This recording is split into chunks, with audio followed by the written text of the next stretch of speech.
KC9VKV. What do you want to do, Jim? Let's go start this thing on Simplex 146.520.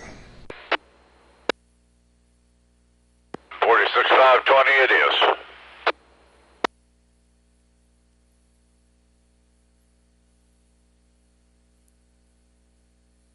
This is Kilo Charlie 9 Victor Kilo Victor 146.520. Alrighty, this is W3Jrb.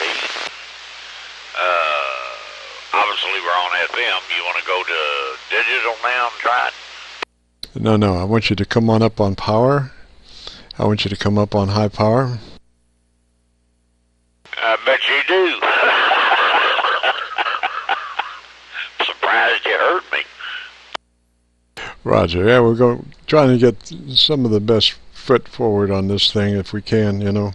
Let me talk to me for about 10 seconds here. Let me find an antenna for you. Alrighty. 1, 2, 3, 4, 5, 6, 7, 8, 9, 10, 9, 8, 7, 6, 5, 4, 3, 2, 1. W3Jrb doing a test with our old buddy KC9VKV.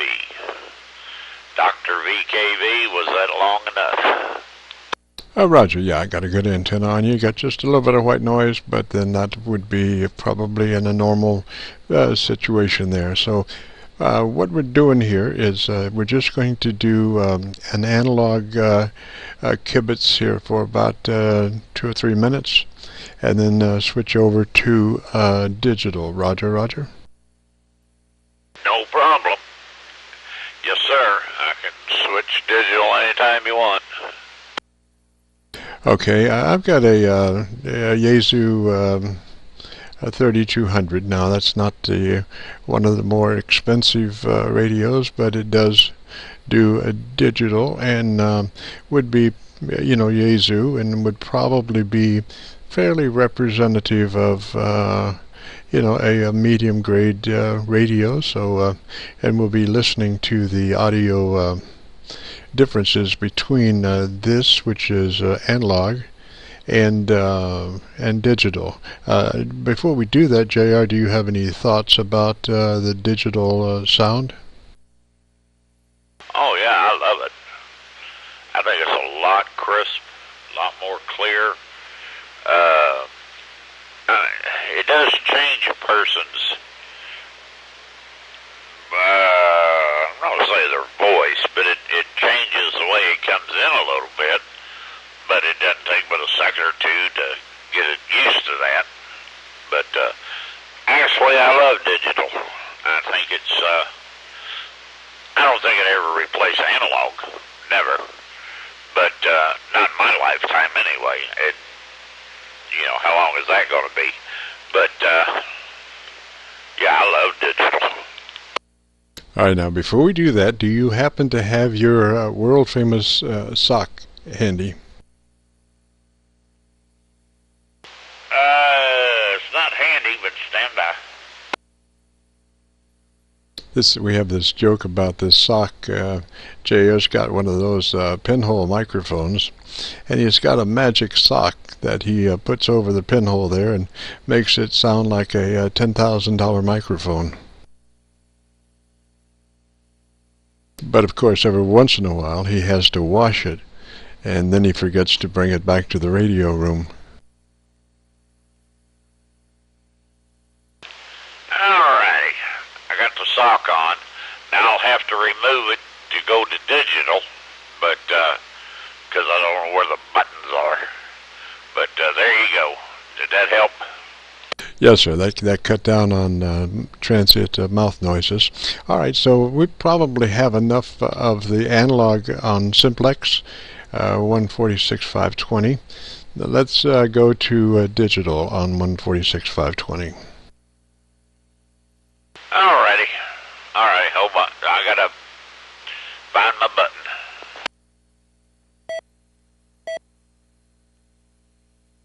And we're on digital 146.520 now. Of course, I'm not on digital. I'm just going direct audio wise into the mixer, but JR, when he comes back, will be in the digital mode.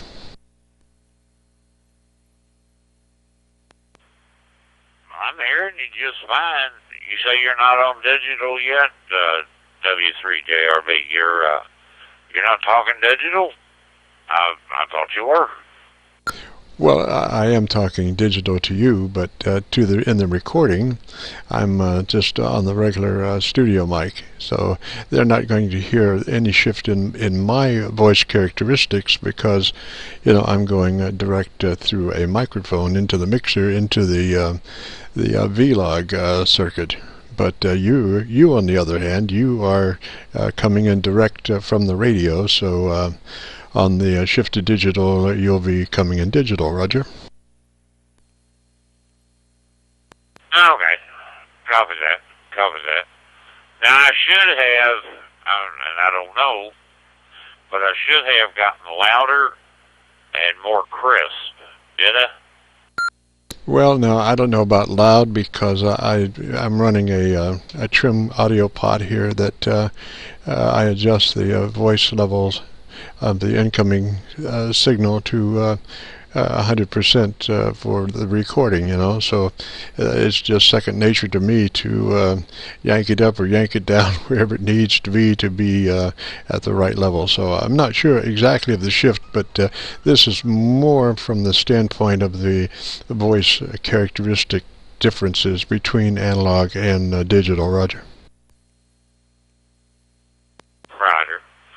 Well, you got louder. I turned the volume down, and your audio definitely got louder.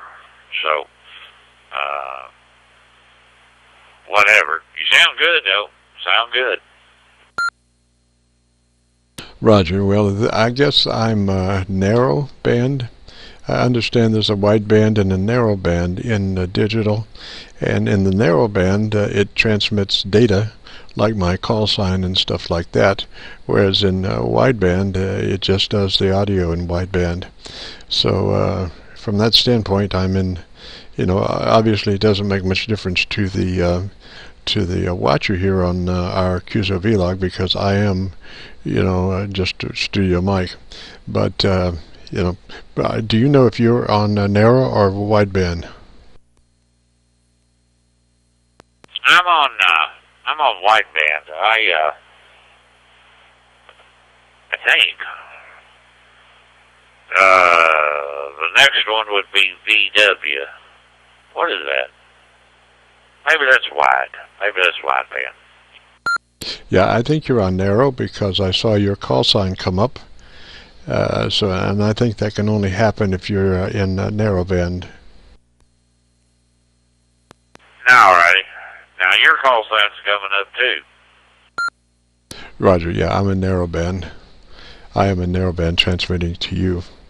All right, so now I think what we need to do is to roll on over to a repeater and see what the differences are going through a repeater, Roger.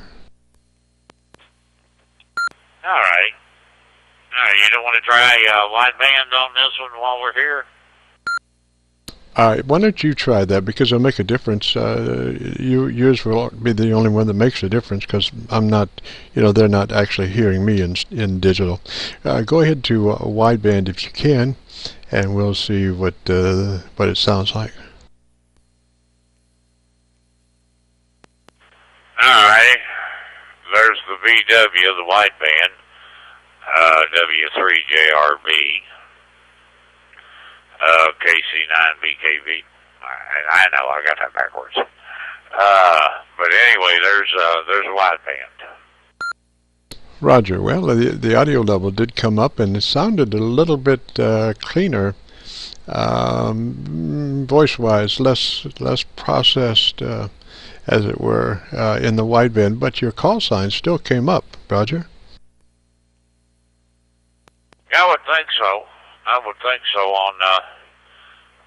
On digital, it always does. Everybody else, but now I didn't know about the wideband and the narrow band and wideband not showing your call sign, but anyway, yours popped up too, but like you said, you're on the narrow. Yeah, and I don't know all that to be true. You know, I just heard that, and I'm not even I'm not even sure I heard that. You know what I mean? I think I heard that. Well, same here. Same here. I heard that. I didn't know if it was true or not either. Actually, I think this is the first time I've ever been on wideband. All right, just for kicks, go back to narrowband, and let's. I'm thinking about something here that I've noticed a difference. Go back to narrowband now, and come back in narrowband.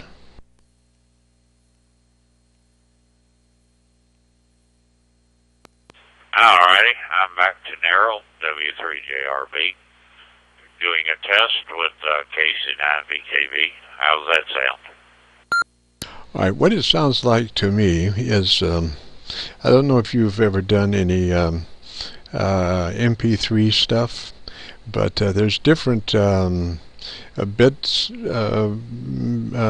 encodings that you can do, and the higher the bit rate, the better the MP3 sounds. And this does sound like a low, the narrow one sounds like a low bit rate in MP3 versus a higher bit rate in the wideband digital, Roger. Yeah, I think Bill was explaining it to me once about that, the difference between the two. And, I'm sitting here racking my brain trying to remember what he said. I think he said you do get a better audio on wideband. You know what? Just erase everything I said, because we need to ask Bill again about that. Well, I'm listening to it, and I go back to wideband. Go back to wideband. I am listening to it, and I do note that there is a better quality in the wideband. It's like I say, it's like in MP3 recording, it's like a higher bit rate, which has less artifacts in it and more true to life. So when we come back, you should be then in wideband now.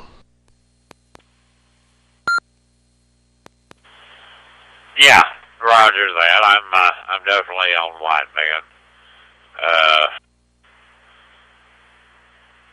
That's funny. KK4SZ popped up. I wonder what that means. Somebody breaking in. Somebody wanting to break in there? Go ahead.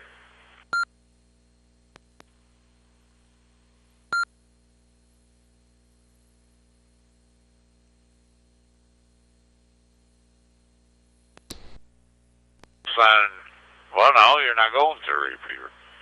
KK4SZ. Go ahead. We're on digital. Should say KK4CZ. Get your glasses on. We're doing a QSO-VLOG on the differences between analog and digital, and then in the digital mode the difference between wideband and narrowband. And we've discovered that wideband has a lot better characteristics of the voice than narrowband. Yeah, it does over here a little bit. I'm just on automatic, whatever, narrow or wide. But my little 5-inch speakers, it doesn't hardly show up any different in my ears. Plus, I'm blind in one ear and can't hear out of the other. I've been around too many jet airplanes. Roger, that's Brock there. Yeah, I can. You are on narrowband because I can tell it now. The wideband does sound a lot better. Of course, I'm in narrowband now, and I forget exactly how to go to wideband. And probably for this QSO-VLOG recording, it doesn't make much difference because I'm coming through a studio mic in, a regular mixer, not actually going through a digital. But I've got the output of the digital receiver going directly into the mixer, so we're being able to analog the operation of the digital circuitry fairly accurately, I think.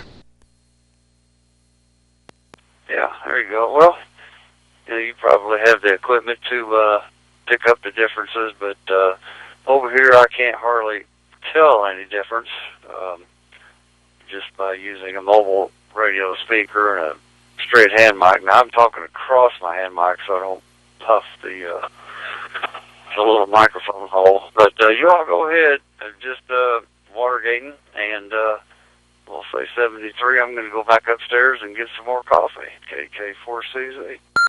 Roger, Brock. Now you have to have the magic sock. JR has this magic sock that he puts over his pinhole microphone, and it takes care of all that, but he has to wash it occasionally, so he says. And so this morning it took him a little while to find his sock, and I do hope that he does wash it, because it could, I mean, if he's wearing it in his shoes and then uses it on his mic, well, it's a long story, but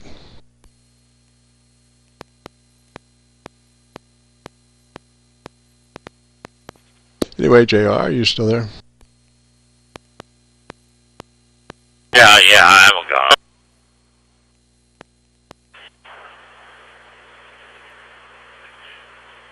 Something happened to my DMR radio over there. I didn't know if somebody, they said my call sign, but it was, anyway, forget that. Brock, don't believe what he's saying. It's not a sock. It's a velvet bag. Something came in. I don't know if it was a pocket knife or well, I don't know what it came in. But anyway, it's a velvet bag. But yes, I do have to wash it. Yeah, there you go. Somebody came in on FM and said somebody's sitting on their microphones because all they're hearing is packet racket. That's all they're hearing. But yeah, I know. There's a lot of people that don't, that talk into the microphone. They press the microphone like that, and so I just talk across it up on my right cheek. But okay, go ahead. You're all making a recording, and I'll say 73. I'm going to go upstairs, and y'all have fun. KK4CZ.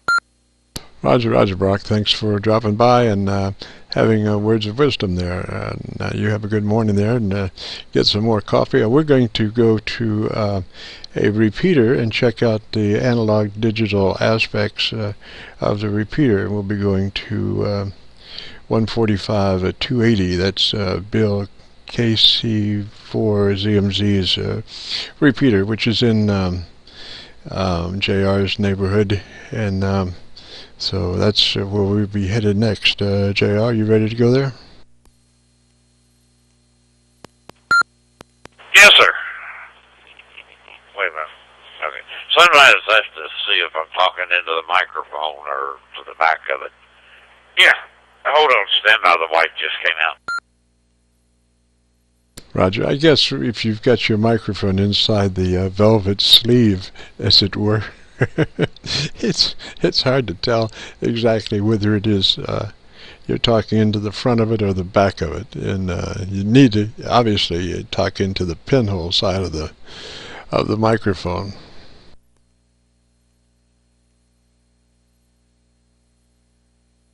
JR is getting instructions from the higher command at this point.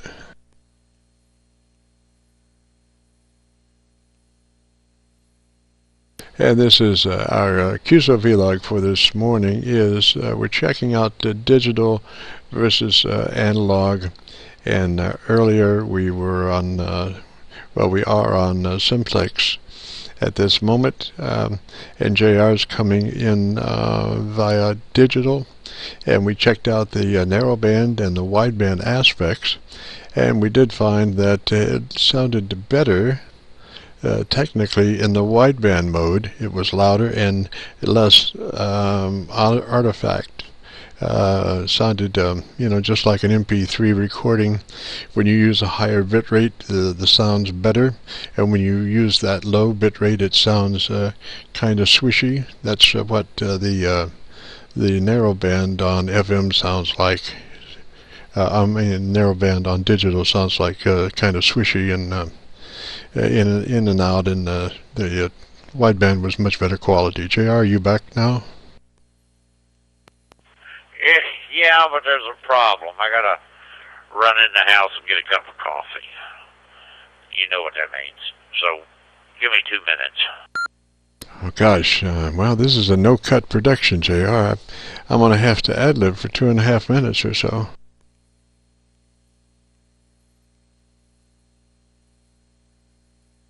But I can do it, man. I can do it. We're talking on a YAESU 70 32. We're talking on a YAESU 3200 digital analog radio, and obviously we're transmitting at this moment in digital, narrowband digital. And this radio came to me as needing a little TLC somewhere along the way. This radio got its mind locked. In other words, the microprocessor was locked up, and it was to the point that you could not get into the menu. And obviously, this is I've heard about this problem existing with some of YAESU's products, and it has to do with the mic input and static charges coming through the mic input cord. And actually, I guess what you could say is that they don't have a very good, or they don't have the perfect decoupling device that would prevent a static charge from coming in through the mic input into the microprocessor board. And when they do get a spike coming in, like if you're in an apartment or something and you have your shoes on or your slippers on and you grab the mic, well, there's a good chance that you might have a static discharge just as you touch the mic, and that static discharge is unfortunately makes its way into the radio and into the microprocessor board, and then once it hits that, the microprocessor board locks up, and a lot of the features are no longer accessible. And unfortunately, the only way to work around that problem is to reset the microprocessor board. And unfortunately, if you have any programming, that will be lost too. Now, there is a second reset mode, which is a menu reset mode. And if you are lucky enough to solve your problem by a menu reset, then all of your frequencies that you've programmed in will be okay. But if let me reset that. That should take care of that. If that doesn't do the trick, then you're going to have to do a microprocessor reset. And when you do that, you will lose all of your frequencies and you'll be starting from scratch. Now, luckily, this radio only had about 2 frequencies programmed in, so it wasn't a real problem as such. This problem is so severe that YAESU actually puts a note in their owner's manual regarding the possibility of a microprocessor lockup and how to solve that problem. So it's not something that just every blue moon happens. It's a big enough problem that YAESU actually put a note in the owner's manual about what you should do and how to reset the microprocessor if it should lock up. And the process is actually, it takes 3 fingers on one hand to depress 3 of the buttons simultaneously as you turn it on with your second hand. So, and it's almost, you know, I couldn't hardly get my 3 fingers close enough to actually depress those buttons at the same time to do a reset. But, you know, I managed to do that, and then I found that, you know, all of a sudden the menu was available and the whole radio was rocking and rolling. So that's the neat part about it. And I wonder if JR is back by now. Yes, JR's back. JR's back. I didn't know that. I'm going to check my owner's manual. I did not know that. That's good information. Thank you. Well, it's only available in the long-term extemporaneous ad-lib, and the shorter versions we skip over that.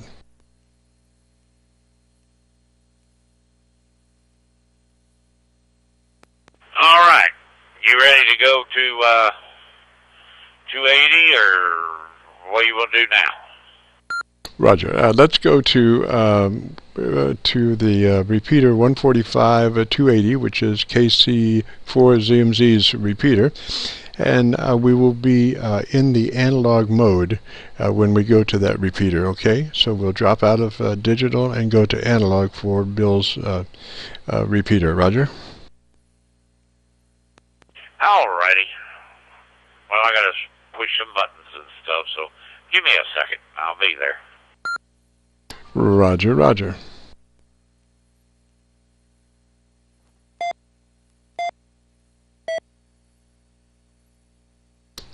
This is Kilo Charlie 9 Victor Kilo Victor on 145 280 KC9VKV's repeater, and the analog mode to begin with. JR, have you joined us?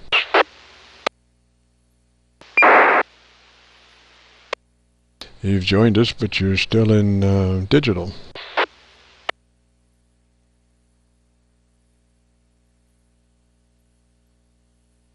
This is Kilo Charlie 9 Victor Kilo Victor on 145 280 in analog.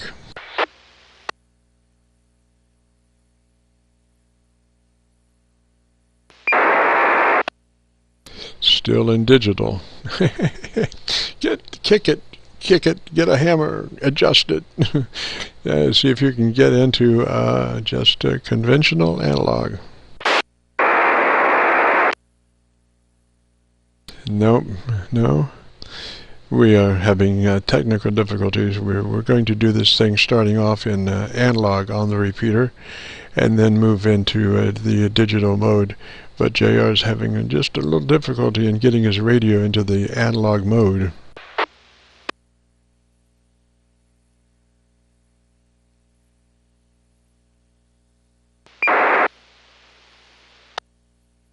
Nope.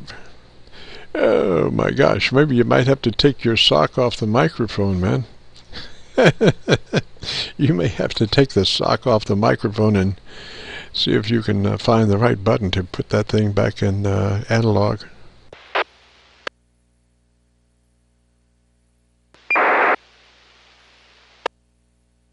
Or maybe Bill's got it locked down into digital only. I don't know.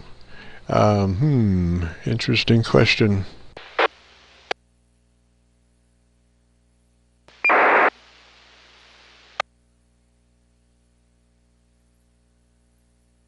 I tell you what, JR, let's go back to the 850.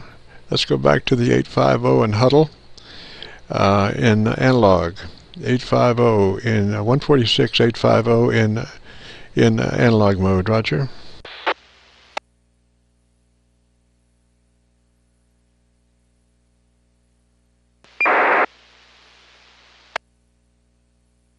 KC9VKV W3Jrb, you copy?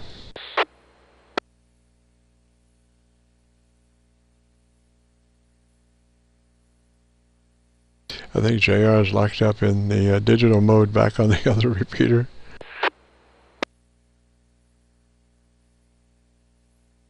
This is KC9VKV QSY to 145 280 analog. KC9VKV, JR, are you still there in digital?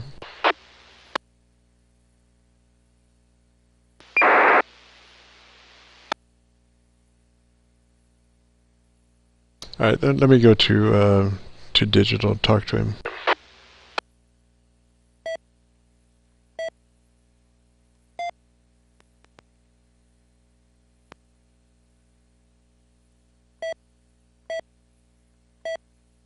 KC9VKV. Okay, I hear you. I have no idea what this thing's doing. I've got my longitude and latitude popped up. I don't. Never done this before. Stand by. Well, why don't we just go to the 146.850 and work it out from there. Hopefully you will be in the analog mode when you, if you go to 146.850, Roger. Well, that's the problem. I can't get off of this. I've tried to go back to different frequencies and come back, and no, I can't move until I get this thing unlocked. So, hold on.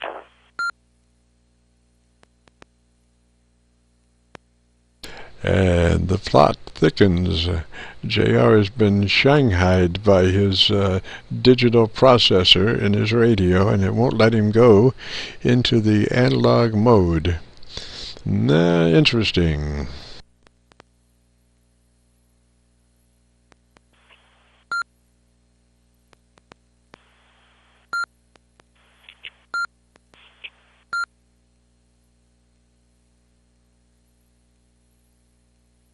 But anyway, so kind of we are experiencing technical difficulties in our QSO-VLOG as far as completing our test.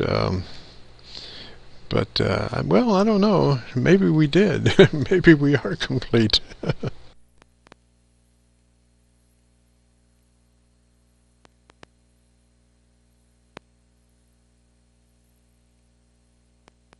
Well, I'll be darned. I have no idea what's going on here. Hold on. I mean, I can't change channels or anything. Hold on. You have programmed the secret code that maybe I should come over and unlock your processor. Something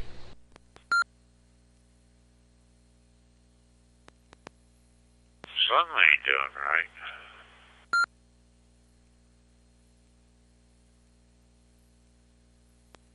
Does it say locked when you touch anything? K4JVM. Now,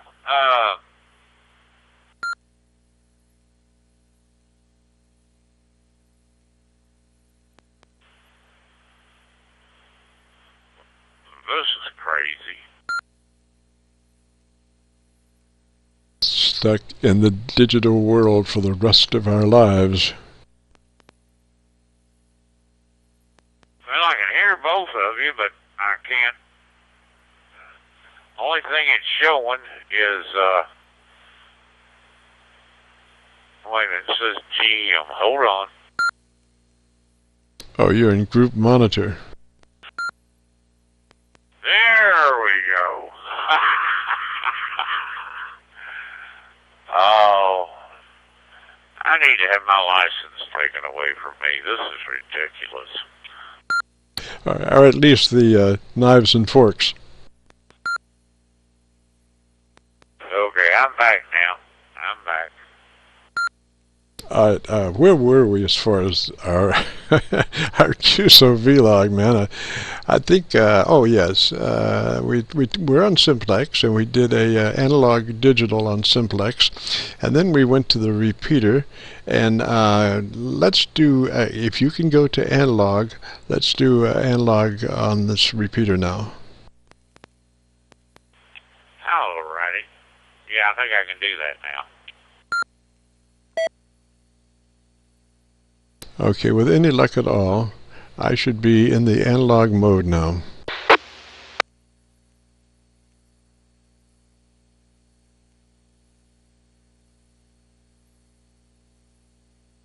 Alrighty, and I'm in analog too.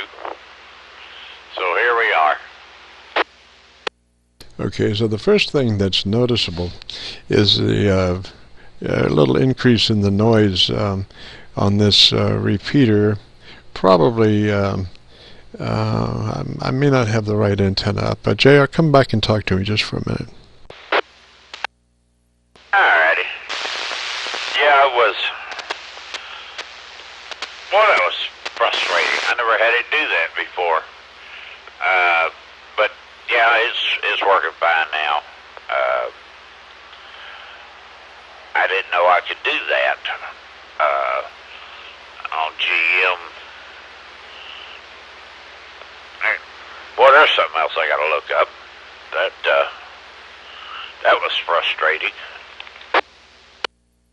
Okay, so just a note there that a lot of that white noise was JR making it into the repeater. It was just his uplink was just a little noisy. That was some of that sizzle there, just a little bit, because when he backed off, then we were left with the repeater noise, and it wasn't. It was about half what the other noise was.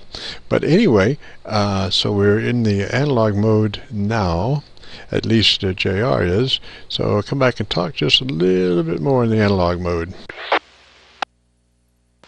Yeah, Roger. Be glad to. 1, 2, 3, 4, 5, 6, 7, 8, 9, 10, 9, 8, 7, 6, 5, 4, 3, 2, 1. This is W3Jrb doing a radio test with KC9VKV. Roger, Roger. Now go to digital in the wide mode.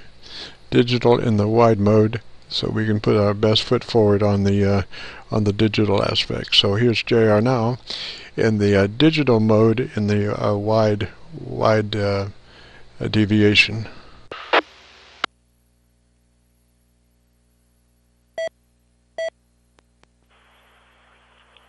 All right, W3Jrb. I'm on Y audio vocal VW. I'm doing that right now, and I don't know if that changed anything for you, but I got a feeling it did. Roger, it's quieter, a lot quieter, and if you maybe work right into that mic now that you got the sock on it, let me see where your actual modulation level goes. Alrighty. Well, I'm as close to the sock as I can get, and matter of fact, it's touching me. So this is my normal voice. So if you want me to talk louder or softer, just let me know. No, I think that's fairly representative of what it is, and it is like noise-wise a lot quieter. But you know, even in the wideband mode, there is a voice degradation, I would call it, because in the analog mode, your voice has got many characteristics that seem to get lost in the conversion to digital. The overtones, the humanity of the voice was my first impression back when the first time I checked out digital. It was with a Motorola Moto Turbo Ho-Ho Jobber. I don't know what it was. It was a Moto Turbo Motorola system, and first time I'd ever heard digital, and I was not impressed, because it was like a share record a lot. You know, it was kind of monotone, without any overtones and without any warmth. It was very mechanical sounding, and I have to state even now that the voice does come off very mechanical versus the warmness of an analog signal.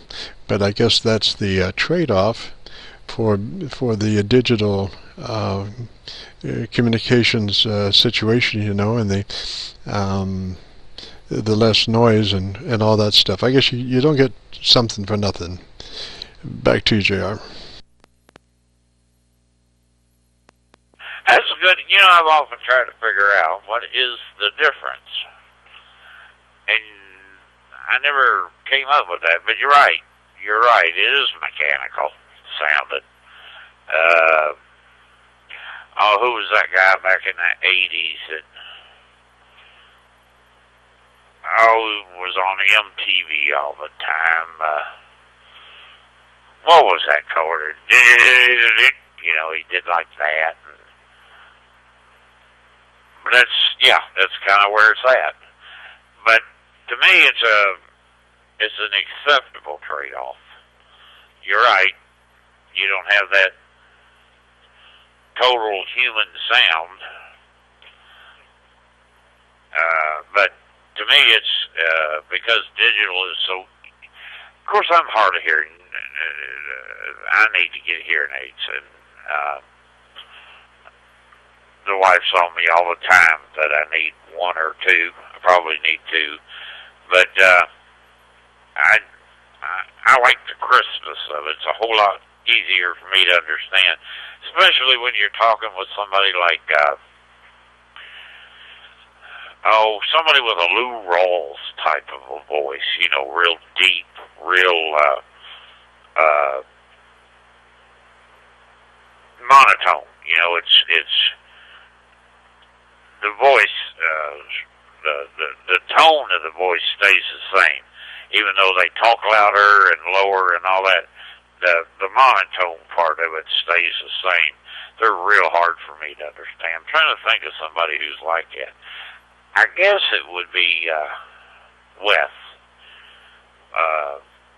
OIC or whatever it is. His voice is very Lou Rawls.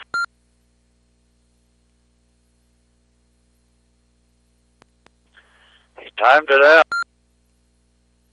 Roger, yeah, I think, I don't know if we're still in there or not. Maybe it was his TOT. I think, JR, I think you timed yourself out there. Am I hitting the machine okay? Yeah, uh-huh. Good. It must have a PL or DPL or something, but anyway, I followed you here. I can just barely hear the machine on FM. It's about 1 bar. Roger, it's a LO profile in Goshen. Oh, okay.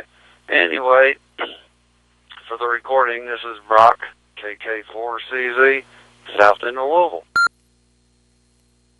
Roger, Roger, and yeah, I think we've about done our test, and we've figured out a lot of stuff, and I will be posting this on YouTube probably for in the morning. So if you would do a call letter search of Kilo Charlie 9 Victor Kilo Victor, that'll take you to our QSO-VLOGs. That's a YouTube search of Kilo Charlie 9 Victor Kilo Victor.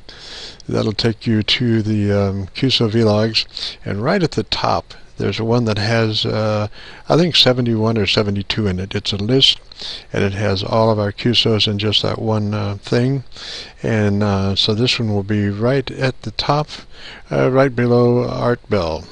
If you get a chance, check it out in the morning.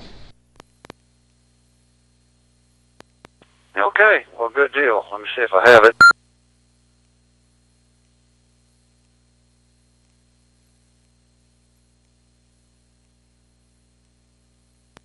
Go ahead, Brock. Yeah, JR, I cleared out. I went up and got some mud, and I'm back downstairs here just water gating on y'all. That's all right. Of course, Brock knows this, but Jim, I can turn on this repeater's. We can go to Wires X, and that will put us on CQ Louisville, and that connects it to all the other repeaters. I'm trying to think of one of the other repeater numbers that Brock could tune in that would come in great for him. But I can do that and put you on CQ Louisville, Jim. Rogers. Anybody going to be shooting at me on that in that in that chat room? Now, probably won't be anybody there. I'm thinking that 44 is either 444-300 or 442-300. That's one of the. I don't know all the repeaters that are linked to this one, but Brock, do you know? No, I have no idea. Oh, 443-300. I think it's the 443-300. All three of mine, and but no, I sure don't, JR. We might have doubled. I think it's the 443-300. Yeah, it could be. No, I don't have any idea. I'm not keeping up with that. I'm just barely keeping up with what I got. So anyway, okay, go ahead, JR, and I'm going to get out of here for a little bit. KK4CZ. Roger, Roger, Brock 3 Zetaway, and JR. I think we're about to the end of our test. Into the test tether, or into the tether test. Well, whatever.